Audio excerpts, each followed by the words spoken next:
जो कब्जा में है उनका रसीद कट रहा है, किसी तरह का कोई आशंका नहीं रहेगा, उनको कोई दिक्कत नहीं। और जो जिस जमीन पर रह रहे हैं या जो जमीन बेच दी, लोग अगर आपसी सहमति करके बता देंगे तो उनको भी सर्वे में उसी तरीके से नाम दे दिया जाएगा। और किसी तरह का कोर्ट में विवाद है, फर्स्ट फेज में उसको पेंडिंग रखने के लिए,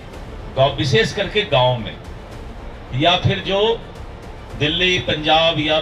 दूसरे जगह रहते हैं उन लोगों के बीच मन में एक आशंका हो गया है कि ऐसा तो नहीं कि सर्वे में जो हमारा जमीन है, जो बंसावली के तहत मुझे मिला है, या अन्य कारणों से किसी तरह हम लोग आपस में बंटवारा नहीं कर पाए हैं, तो फिर उसका सर्वे में होगा क्या।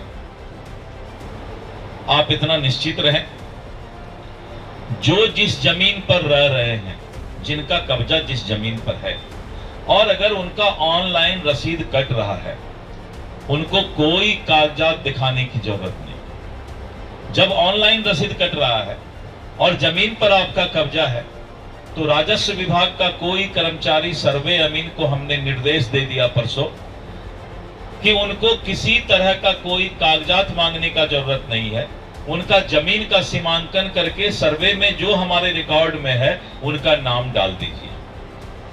70% 72% मामला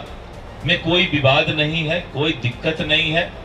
जो कब्जा में है उनका रसीद कट रहा है, तो उनके लिए अब किसी तरह का कोई आशंका नहीं रहेगा, उनको कोई दिक्कत नहीं होगा। दूसरा ये कि बहुत लोग बोलते हैं कि हमारा अभी तक बंटवारा नहीं हुआ है जमीन का, हम लोग सब लोग मिल करके अपना अपना जिसको जो जमीन है उसका उपयोग कर रहे हैं, अब सर्वे में क्या होगा। तो हम लोगों ने कहा है कि अगर आपसी सहमति से पूरा परिवार बंसावली बना करके कोई अगर विवाद नहीं हो, और जो जिस जमीन पर रह रहे हैं या जो जमीन बेच दी है, अगर विवाद नहीं है,